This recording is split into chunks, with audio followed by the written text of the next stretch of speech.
Je vais raconter une partie depuis la page 33 jusqu'à la page 35. La fille dit: Tu as dit tout à l'heure que le colonialisme divisait les gens. C'est quoi le colonialisme? C'est aussi du racisme? Le père répondre. Au XIXe siècle, des pays européens comme la France, l'Angleterre, la Belgique, l'Italie, le Portugal ont occupé militairement des pays africains et asiatiques. Le colonialisme est une domination. Le colonialiste considère qu'il est de son devoir, en tant qu'homme blanc et civilisé, d'aller rapporter la civilisation à des races inférieures. Il pense par exemple qu'un Africain du fait qu'il est noir a moins d'aptitude intellectuelle qu'un blanc. Autrement dit, qu'il est moins intelligent qu'un blanc. La fille dit: Le colonialiste est raciste. Le père répondre: Il est raciste et dominateur. Quand on est dominé par notre pays, on n'est pas libre, on perd son indépendance. Ainsi, l'Algérie jusqu'en 1962 était considérée comme une partie de la France. Sa richesse ont été platée et ses habitants privés de liberté. Les Français ont débarqué en Algérie en 1830 et sont emparés de tous les pays. Ceux qui ne voulaient pas de cette domination étaient pourchassés, arrêtés et même tués. Le colonialisme et son racisme les jetaient de la tête. La fille dit: Comment un pays peut-il être raciste? Le père répondre: Pas tout un pays. Mais si son gouvernement décidait de façon arbitraire d'aller s'installer dans des territoires qui ne leur appartiennent pas, et s'il maintient par la force, c'est qu'il méprise les habitants de ces territoires, considérant que leur culture ne vaut rien et qu'il faut leur apporter ce qu'il appelle la civilisation. Généralement, on développe un peu le pays. On construit quelques routes, quelques écoles, hôpitaux parfois, pour montrer qu'on n'est pas venu au monde par intérêt. Toujours pour mieux en profiter. En fait, les colonisateurs développent ce qu'ils va dire pour exploiter les ressources du pays. C'est ça le colonialisme. Le plus souvent, c'est pour s'emparer de nouvelles richesses, augmenter son pouvoir. Mais cela ne le dit jamais. C'est une invasion non volontaire, une violence, qui peut avoir des conséquences graves sur les gens. En Algérie, par exemple, il a fallu des années de lutte, de résistance et de guerre pour finir avec le colonialisme. La fille dit: L'Algérie est libre.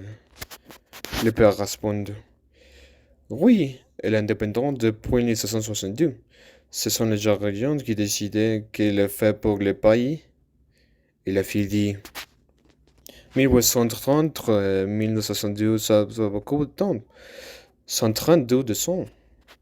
Et le père répondre: Comme a dit le poète algérien Jean Ramrouge en 1958. Aux Algériens, on a tout pris. La partie avec les noms. Le langage avec les divines sentences des sages qui réglaient la marche de l'ombre. Depuis le berceau jusqu'à la tombe. La terre avec le blé. Les sources avec les jardins. Le pain de la bouche et le pain de l'âme. On a jeté les Algériens hors de toute partie humaine. On les a fait orphelins. On les a fait prisonniers.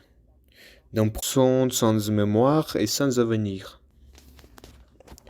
C'est ça le colonialisme. On envahit les pays, on dépossède des serviteurs, on met en prison ceux qui refusent des invasions. On aime les sans valides travailler dans les pays colonisateurs.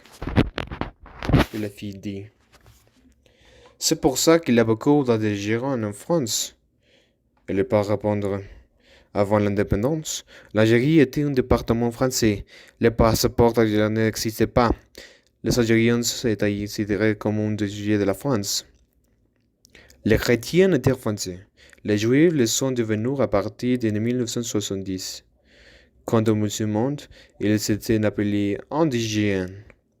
Ce terme qui signifiait originaire d'un pays occupé par les colonisateurs. est une expression du racisme de l'époque. Ainsi, indigène désignait les habitants classés en bas de l'échelle sociale, indigène égale inférieur.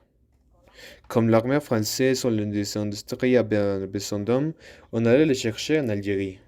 On ne demande par les habits algériens. Ils n'avaient pas de droit d'avoir un passeport. On leur délivrait un permis pour se déplacer. On leur donnait des ordres. S'ils refusaient de les suivre, ils étaient arrêtés et punis. Ce furent les premiers immigrés. La Philippe. Les immigrants étaient français avant. Elle n'est pas répondre. Ce ne fut pas à partir de 1958 que ces Français revenir de l'Algérie furent considérés comme des Français, mais pas ceux qu'on faisait du Maroc ou de Tunisie. D'autres venaient de même, comme les Portugais, les Espagnols, les Italiens, les Polonais.